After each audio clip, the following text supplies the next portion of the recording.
The Marching Roundtable is proud to be an official media partner of Drum Corps International. For me, I want to make sure the kids have the best experience possible and the best education possible. And, one way I've tried to explain how I see this, if I was a director right now, this is obviously, there's no way to say this is a good situation. Obviously it's tough, but the silver lining is you can still come out of 2020 with a stronger program. If there ever was a podcast that I wanted every band director and designer in the world to hear, this is it. This is a conversation with Andy Ebert, and we discuss how we must all work together and support each other in this time. If I speak to my fellow designers and drill writers out there, is one of the words that I've used a lot with my directors and the directors have used with me is it's about value. When you pay somebody for a service, you've decided that service is worth this amount of money to me. And obviously writing a 10-page show versus a 60-page show, that's a different amount of work. But my goal when I talk to my directors is I have other skill sets. So say we're going to do a more simplified show. Let me work for you to do other things. Let me create basics exercises on Pyro I can send to you. Let me do Zoom calls with your kids. Let me do whatever. I've even talked to some directors about having classes with the teachers about how to write drill and how to seam transitions and whatever it is. So the goal needs to be, this is a different year. As designers, we need to morph to the programs a little bit and say, here's how I can change what I do to continue to give value where it makes sense. You can justify paying me still. We can best get through this together on the Marching Roundtable. Hey everybody, this is Tim Hinton, the Beast of the Marching Arts. Welcome to the Marching Roundtable podcast. I'm so happy to be talking to Andy Ebert today. Andy, how are you? I'm doing great. How are you, Tim? I'm wonderful. Thank you for taking time to talk to me.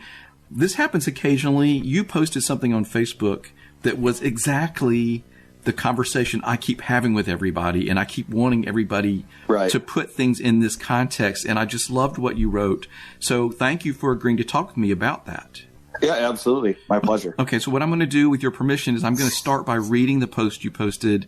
This is last Friday. We're in the middle of July here, and of course everybody knows we're in this moment in time when things are finally starting to happen. People are finally starting to find out what their season's going to look like, what their school system's going to do, what they can or can't do with their kids, and now everybody's reacting.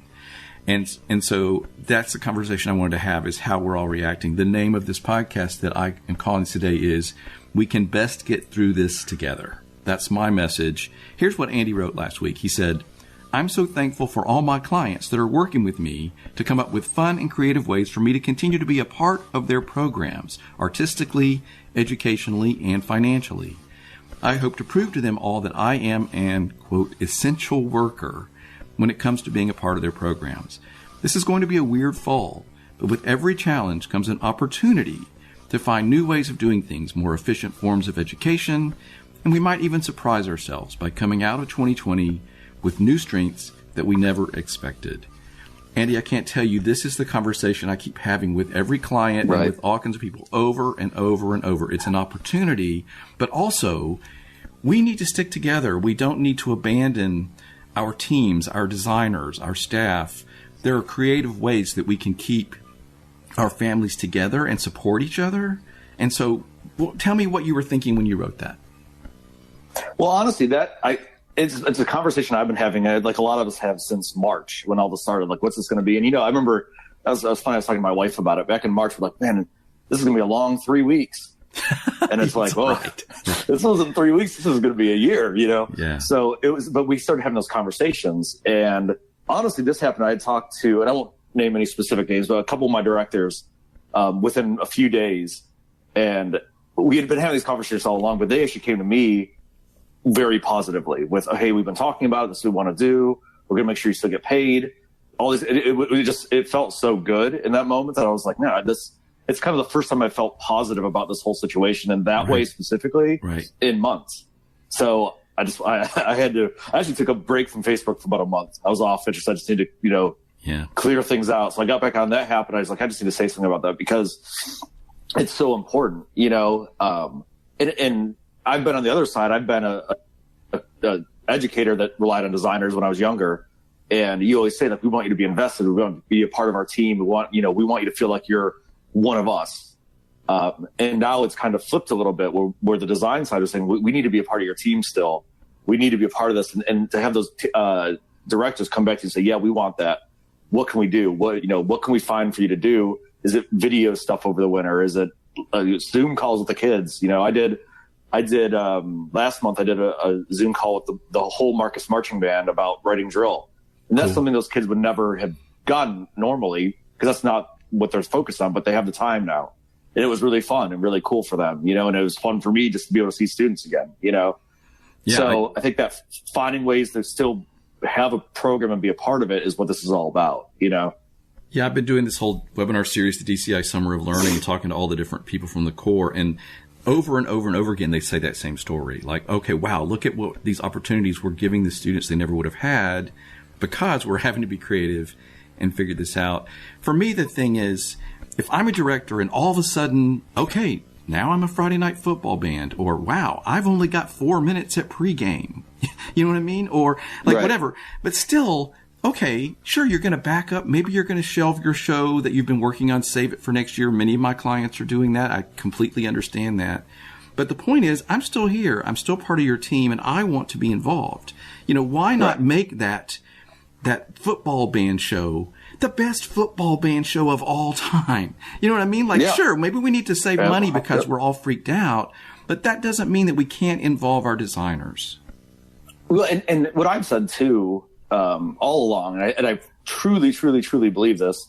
I mean, I've got 2 of my own in school right now, and I've seen them miss on opportunities in sports and dance and all these things that they normally would get to do. And for me, I want to make sure the kids have the best experience possible and the best education possible. And, one way I've tried to explain how I see this, if I was a director right now, this is obviously, there's no way to say this is a good situation. Obviously it's tough, but the silver lining is you can still come out of 2020 with a stronger program. And I've always talked with my clients about that. Like, when I first take on a new client, I don't want to talk about this year. I want to talk about 5 years from now. What do we want to be 5 years from now? And if we're building our programs, even the best band in the country, you're still building your program every year. You've got to think, okay, 5 years from now, where am I going to be? Right. And that includes this year. So what are we going to do? Even if we do the quote unquote halftime show, you don't want to regress as a program. So you need to supplement that with new basics exercises and maybe mini drills. Maybe every week you do you find a way to learn 5 sets that is challenging and engaging for the students. So they're still growing. The goal for every program should be, when 2021 hits, do we get better or worse? And obviously the goal is we got better still, even with the challenges. And if you think about the kids, if you strip it all away and say, well, we're just going to do a couple sets and play some pop tunes, they aren't getting the experience they deserve. And your program is getting worse, and nobody wants that. So it's about being creative, I think. And a lot of the conversations I've had with directors, they're starting to see that, like, yeah, we could do this, but then what about this? What about the seniors? What about my kids next year when they come back? Are we getting better? And I think that's the conversation that needs to be had, regardless of whether we're virtual or we're going 1 day a week or we're full time, but we can't do extra credit. I mean, who knows what it's going to be? And I think it's going to change month to month. But you want to use your team to create the best possible experience for your kids and the best education. Because I know for most schools, a lot of the curriculum is marching band in the fall. And if I wouldn't expect that we're going to shelve the kids learning good music in the spring. You know what I mean? That you're not going to say, well, even if it's virtual or whatever, we're still going to play Stravinsky and John Mackey and all these great people, right? The fall should be the same thing. It may not be able to be what we've always done, but the experience for the student the effort should be to make it as close as possible to what they expect, because that's our jobs, whether you're a designer or an educator or both, in my opinion. Yeah, and I got to tell you, like, there have been times over the last few years when I've thought things like, gee, I feel like some of these people that are constantly going could use a break. And then I've also thought things like, some of these programs, I wish they would stop and take a deep breath and get a little bit more back to basics and take care of their kids with a little more vegetables and a little less dessert. You know what I mean? So, yes. So maybe, 100%. Maybe this is an opportunity, for example, to really dig in on, let's work on the musicianship of every player. Let's grow these musicians. We can still, like you said, still learn some drills, still have fun, still play music that's engaging, But it's an opportunity to sort of stop, rethink, where are our priorities? What do we want to do? How can we take advantage of this? And I know everybody's disappointed and frustrated, but I do think it's an opportunity. I agree. And across the board, fundamentals, morale. I mean, find ways for the kids to get more connected with each other. Like, yes, the best way I think I've thought about it is this is the start of 2021, in my opinion. Now, you just happen to get an extra season of band camp.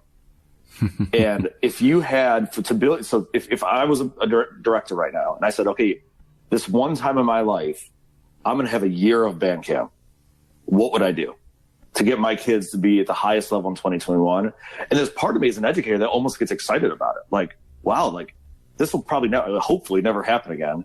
I've got a year to take time to delve into things that I never would have in the past. You know, I can actually do every week. The kids can do a marching fundamental and submit a video. They can talk to my drill writer and learn how to write drill and understand actually what these things mean when they're being taught. Why do we use this terminology? Why, you can actually go to a place of deeper education and design than you ever could before because you've got the time. And to your point about taking a break, I think the break is the competition. Every great teacher I know doesn't stop because that's what drives them. But to your point, and I had a good conversation with Jeremy Spicer about this. He's the hardest working guy I've ever met, and a great band director, now designer. And he doesn't stop. But he said the same thing. He's like, you know what? There's a window here where we can put competition on the shelf and let the stress of that go away, but still work just as hard to create all these new ideas and new things. And I think that's what you're going to see. I think the people that are going to be aggressive about this and find the moment will come out of this better. And inherently because of that means their kids will have a good experience still. Yeah. And like I said, that's my biggest worry is that through this, kids will miss out on a year, and that can't happen, Right. That's not an option. So we've got to figure it out. But I don't think that has to happen. And when I'm talking about taking a break, I'm not talking about stopping teaching. I'm doing exactly what you're saying. Focus less on what's the costuming, moving that prop, and more on how can I build this kid into a better kid and a better musician, Yeah, 100%. And then I really think I don't want I don't want band directors to abandon their team, their design team, their support team. Like those people still need us. And that's sort of the other part of it is there are a lot of drill writers out there right now really, really freaking out and scared, and they're not sure how they're going to make their livelihood. And I'm like, look, come on, band directors. If you have to write a simple 12-chart pregame show and that's all you're going to do, don't do it yourself. Ask your team to create that for you. Granted, you're not going to pay them a lot of money, but they will have work. They stay engaged in your program. And you know what? Like you said, those kids deserve to have the best 12-page drill of all time. And I can tell you that 100%. Drill designer is going to want to give that to you.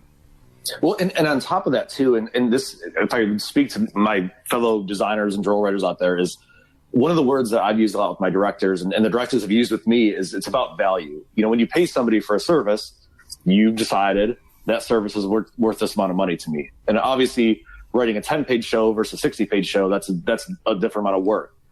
But my goal when I talk to my directors is I have other skill sets. So say we're going to do a more simplified show. Let me work for you to do other things. Yes. Let me create, basics exercises on Pi-ware I can send to you. Let me do Zoom calls with your kids. Let me do whatever. I've even talked to some directors about having classes with the teachers about how to write drill and how to seam transitions and do whatever it is. So the goal needs to be, this is a different year.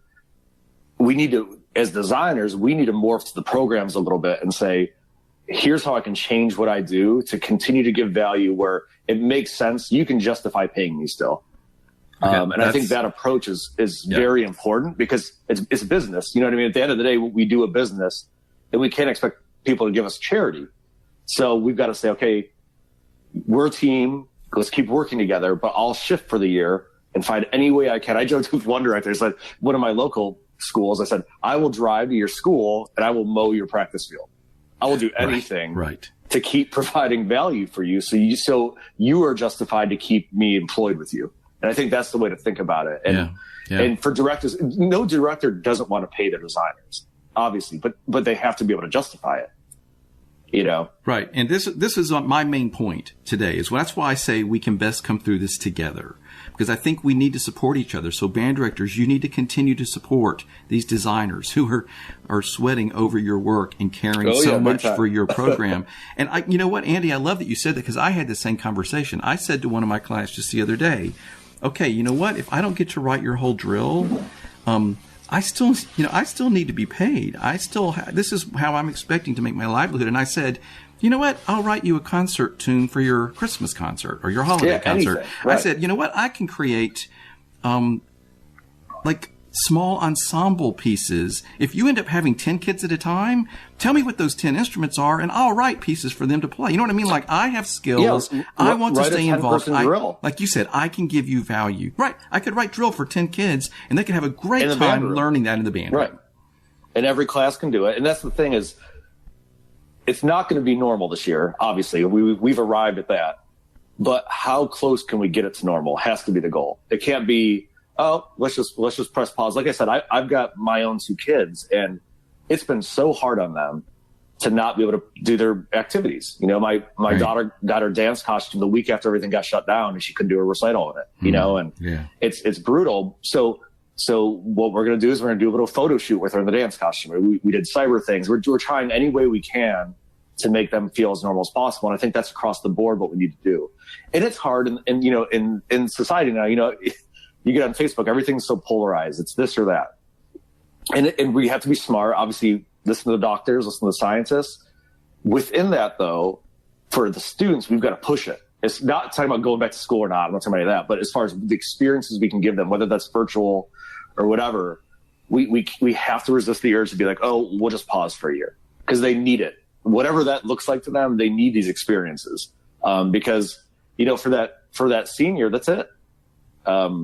Well, like you said, even if it's virtual, they're done. Yeah, and I don't want my program to go backward, like you said. There's absolutely no reason I can't keep them engaged, keep them growing, keep them having a good time. This is the thing I've been saying, Andy, to everybody. We in the marching and music education field, we are a resilient and resourceful bunch.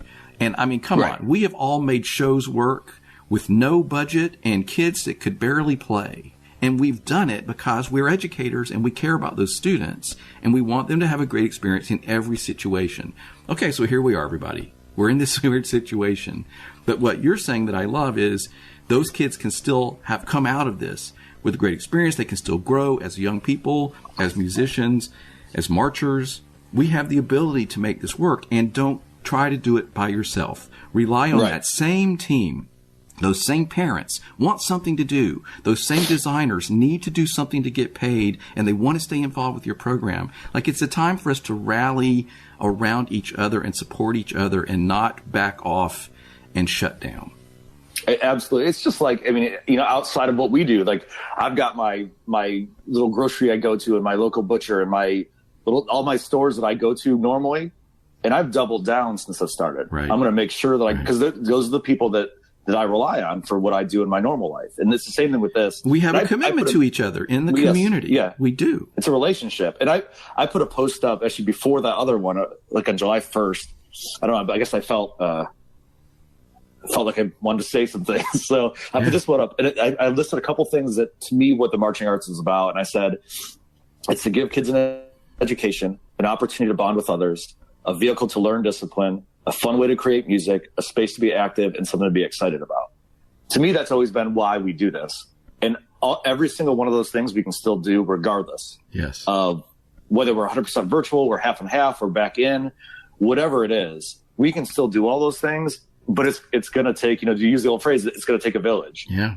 And the more we can use each other to do that, the better. And there's a lot of smart people out there. You might, to a director, your percussion guy that does your battery book might have a great idea something. So reach out to them. And the biggest thing too, and I've talked to a lot of folks about this is all pretty scary. And as grown-ups, we don't like to be scared, and it's embarrassing, but it is what it is. And I think some have chosen to kind of, well, let's just wait and see what happens. I'm not going to make the call. My biggest advice would be call everyone. anyone that you work with, start talking, get on, just say like, hey, I really need to make money. They get it. Right. Everyone understands that. Right. But if we don't talk to each other, we don't engage in each other, then it's easier for things just to go the wrong direction. The more we can talk and communicate, then we're on board. It's not awkward anymore. It's not as scary because we've got it out of the way and we feel better. Right. And so that goes both ways. I think if you're a designer, reach out, start the conversation. But I got to tell you, I really wanted to have this conversation for the directors, because directors, I think, are thinking, okay, I've got to really simplify. I'm shutting down. I'm not going to do this. I'm not going to do that. And I think that I want them to think bigger. I want them to think, who is my team? Who is my band family? Who are these people that I work with? We're all still here and we all need each other to get through this. And that's the main thing I wanted to say is don't abandon these people. Involve them in any way you can. And like I said, let's be creative. Like you said, there's all kinds of things we can do to keep each other involved and support each other so we can all get through this. And then, I mean, goodness gracious, Andy, everything is about building relationships and caring for each other. And, yes. And this is what we're talking about right now, really taking care of each other at a time when we all need it. Right. Well, that's, not to be preachy, but that's what the whole world needs. You know what I mean? And, oh, yeah. And this is our bubble. This is our time right now. So let's do it.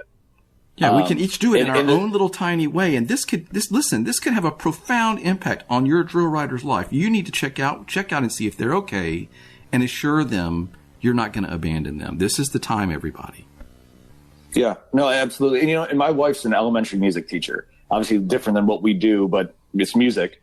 And she's doing the same thing. She's finding more ways now to reach out to more people to help, because it'd be easy, like, well, I might have to, it might be virtual or I might be on a cart instead of having a classroom.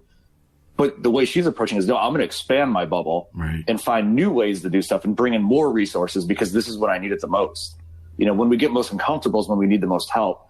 And like I said, I've had some great conversations with some of my directors about what we can do together to make this better. Right. One director I was talking to was talking about like, well, okay, so like videos and how can we do virtual stuff? And it's like, man, I've been doing that for years with drum corps. Like drum corps is all about virtual assignments. That's been that way for a long time. Even back when it was make a cassette tape, and bring your cassette, you mail your cassette tape of you playing the show music or whatever. We've been doing that forever. So with the directors, it's like, I have tons of resources of how to do that really well because that's how I've taught for 20 years in drum corps. Right. So reach out to people and connect because you never know who has the information that might help you. And the best thing to do is what you're saying, Tim, is to expand and be inclusive of people and not go, well, we'll just do a halftime show and it's just going to be easy and we'll move on. Because again, that's throwing it away too fast. We can make this thing better. Right. And listen, I completely understand the mindset. I've had directors say, yes, well, we're cutting our staff in half and all these people are not involved. And I'm sitting there thinking, I don't think that's the right answer. You know what I mean? So maybe you can't pay them what you normally pay them, but don't just turn them away and abandon them right now. We need to stick together. And I guarantee you, if they are on your staff, they still want to be a part of your band family and what you're doing. And this is the time to reach out and include them and have that hard conversation. You know what? Our budget's been slashed by the school, but let's figure this out together. How can we keep you involved? I guarantee you they want to be helping. Maybe they'll do those online sectionals. Maybe they'll keep rallying the kids and morale. Like there's all kinds of things we need help with. Right. And that's what it is, right? Anytime you hit a hard spot, you got to grind. And I guarantee for any director that's listening, your designers will do essentially anything right now because this is really scary. Right. It's really scary for as someone who relies completely on 1099s. Yeah. It's scary. Yeah. But you can find value almost anywhere. And again, reach out to people, see what you can do. If it's indoor shows for every band class, just so the kids still get the experience. And we've just got to think outside the box. And that's the one thing I'll say is I don't judge anyone's choices because everyone that's your program, you got to do what you feel is right. But I don't think we should retreat back to what we know. And the kind of, again, quote unquote, but I just use this because it's what people are saying, like halftime football band show, going back to that.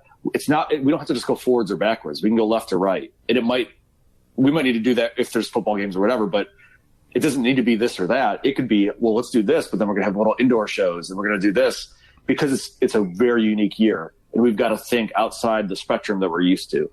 You know, and somebody even said there's to a me, lot of creative people that can help with that. Yeah, somebody even said to me the other day, well, the school I was going to write a show for just decided to buy a stock show.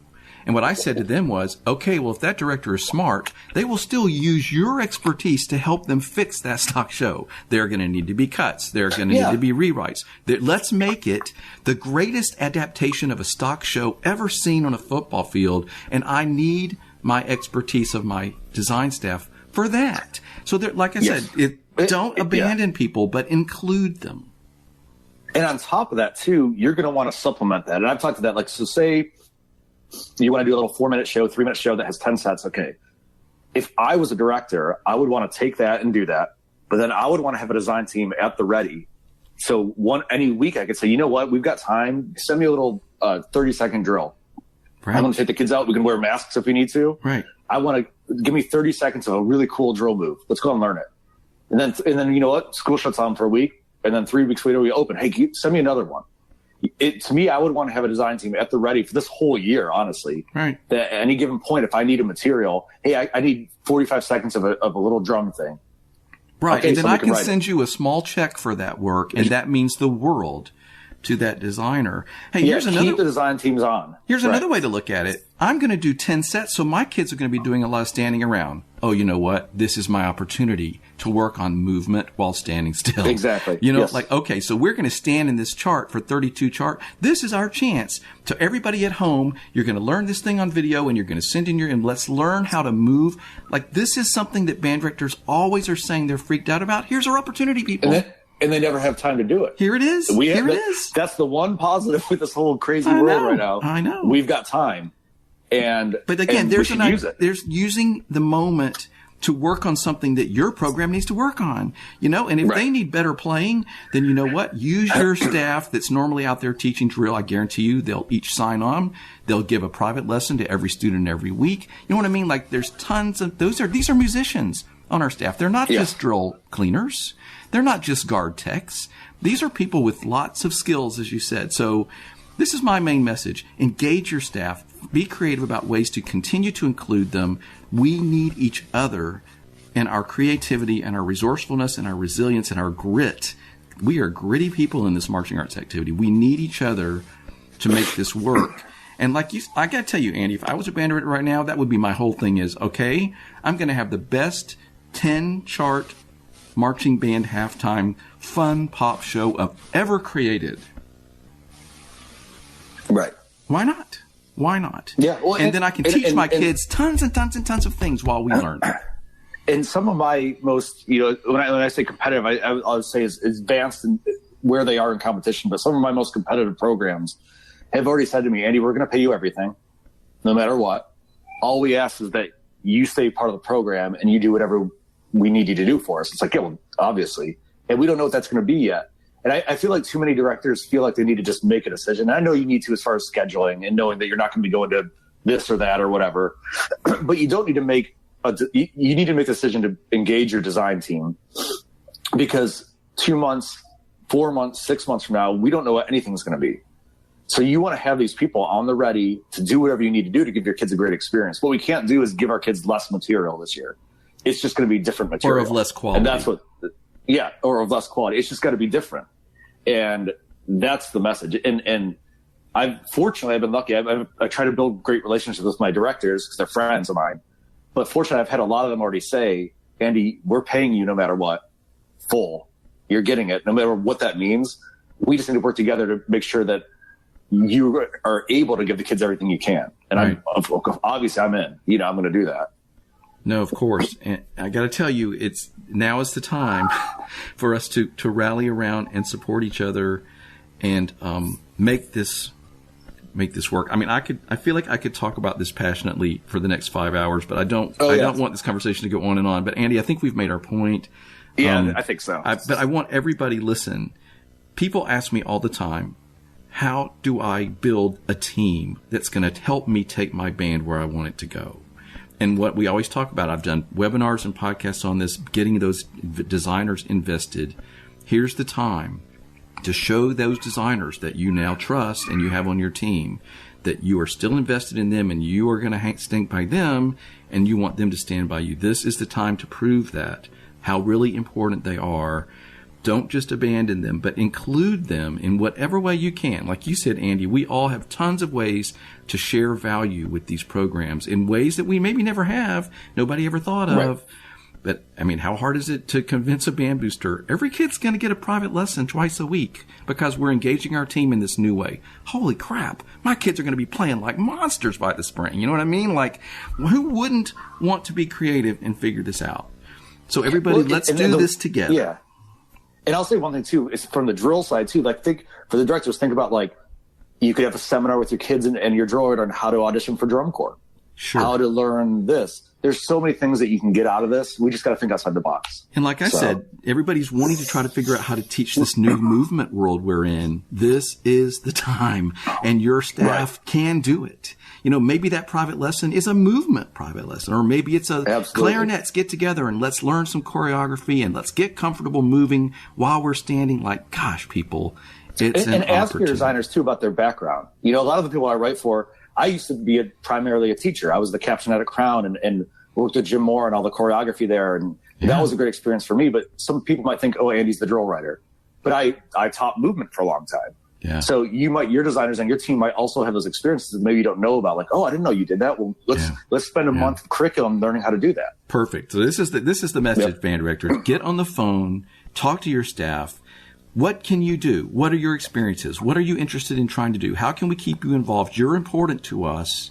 We're going to do this together. What skills do you have that we can use to help our kids?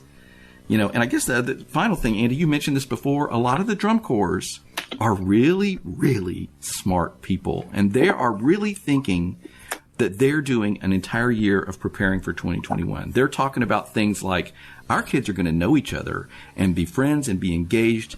And so when we show up at spring training next year, we're going to be miles ahead of where we normally would be, and all this time to engage and, you know, teach them.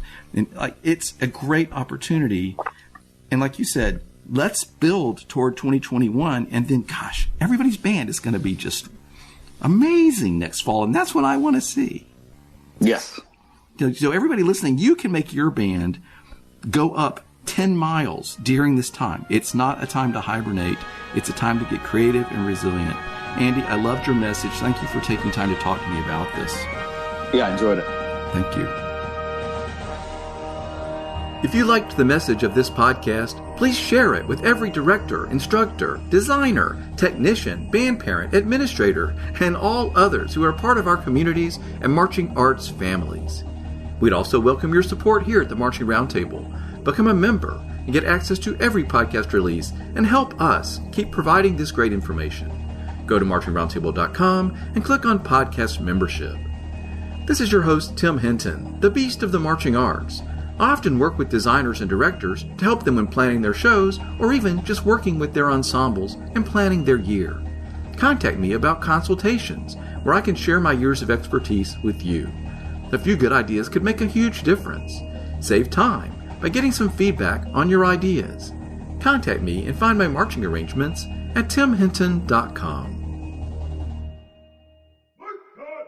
If you're a business that works with band directors, marching bands, color guards, or drum lines, you should sponsor podcasts at the Marching Roundtable. Our listeners are the exact audience you're trying to reach, and with thousands of podcast downloads each month, it's a great way to directly reach your target audience. For more information, click on the sponsorship opportunities link at marchingroundtable.com or email Tim at marchingroundtable.com. You can grow your business and help support what we're doing here on the podcast.